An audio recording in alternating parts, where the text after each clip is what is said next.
All right, let's get to our next word, which is going to be equestrian skills. Equestrian skills basically means your ability to ride a horse. And we're going to talk about this in context of the Mongols.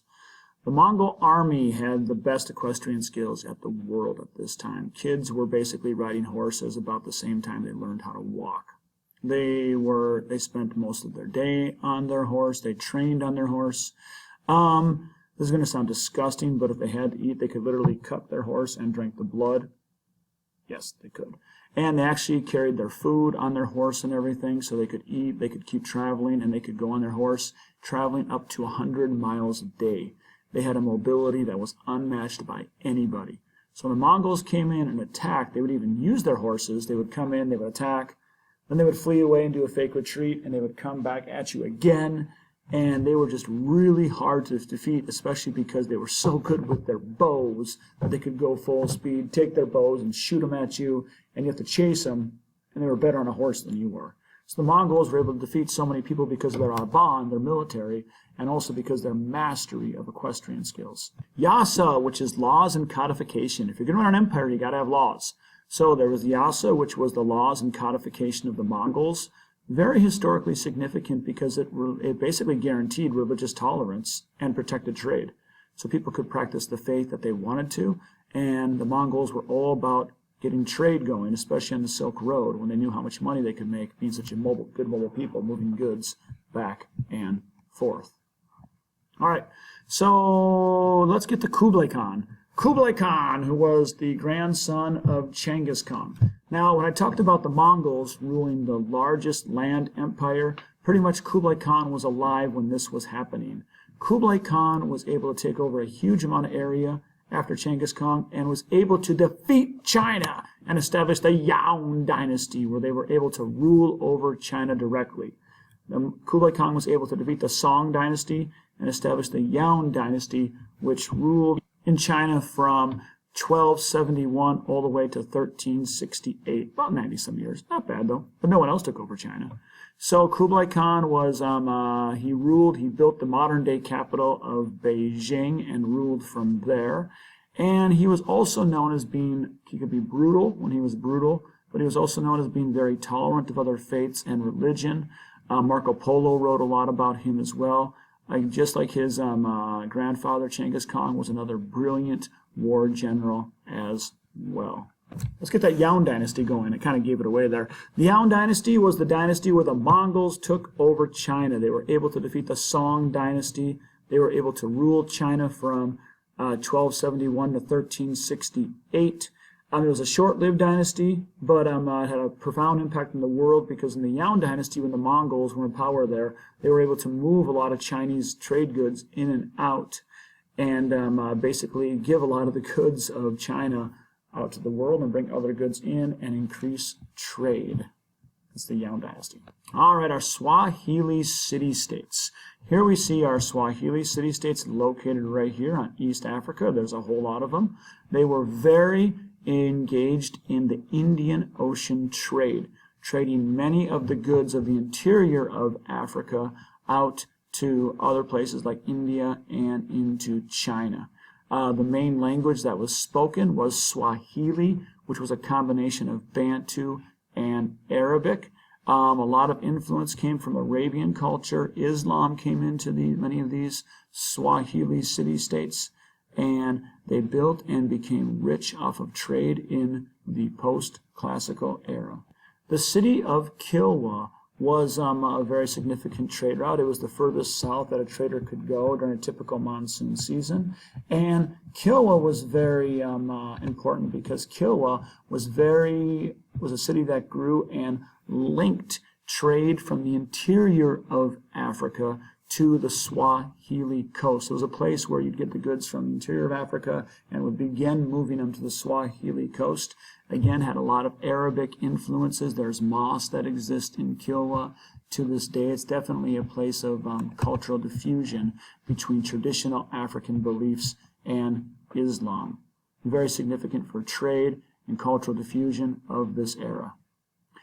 Just like that, another big empire that formed at this time would be called Great Zimbabwe. Great Zimbabwe was an empire that developed. I was basically a Bantu people.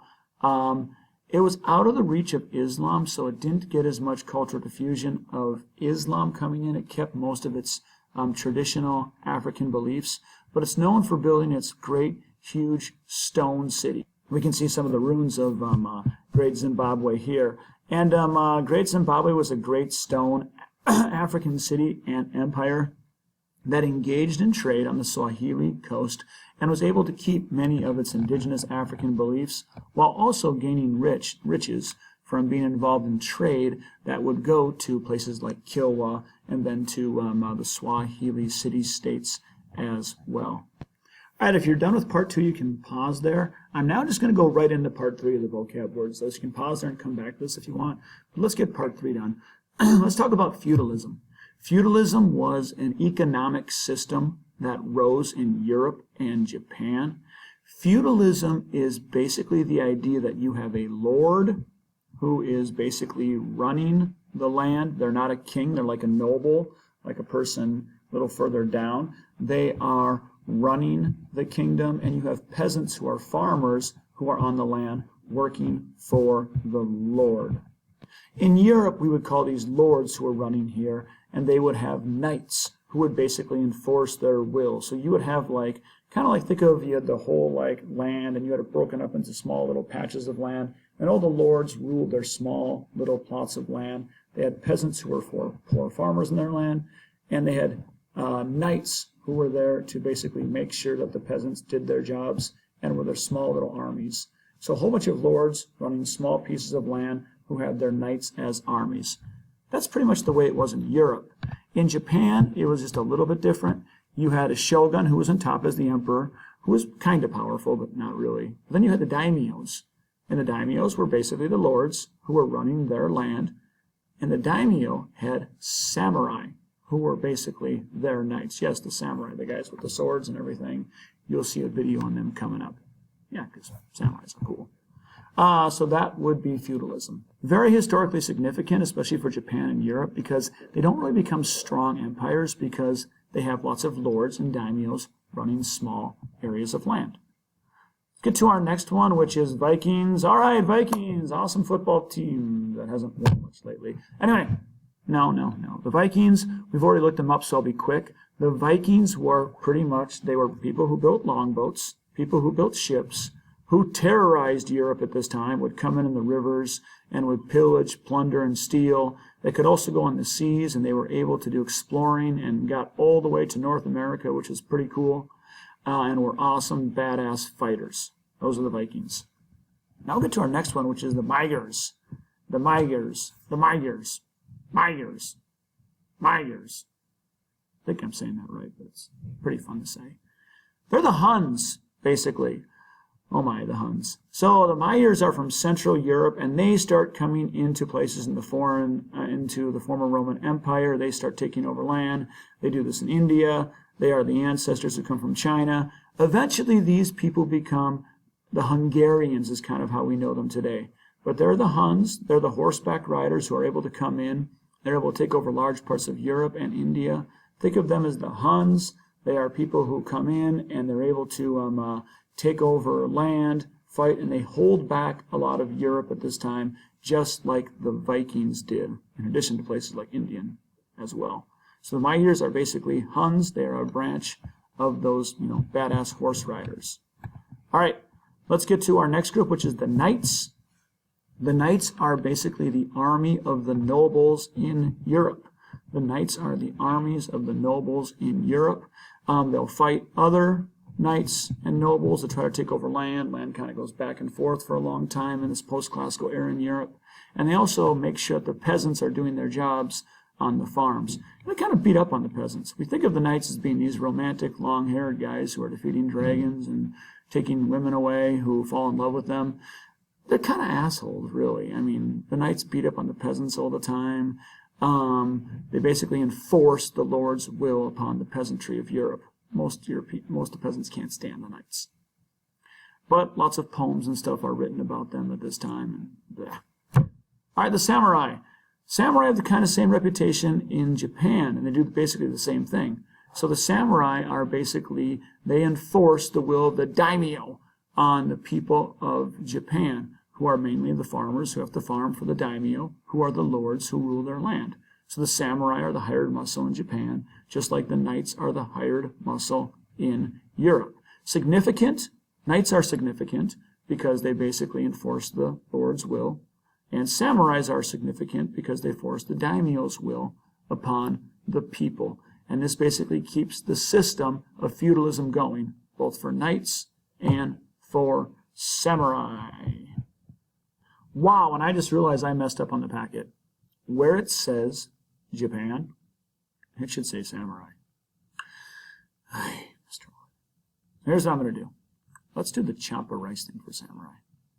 If you put down samurai as one of our questions in the quiz, and there's a good chance it shows up, it'll be worth 3 points. Let's move ahead. The Taika reforms. The Taika reforms were basically reforms that were made in Japan. And these reforms were made because Japanese were going to China, wanted to trade with China, and it was a way to bring in a lot of Chinese customs into China. Also, a great change trying to give more ruling power to the emperor. Buddhism came in as well as many other cultural influences.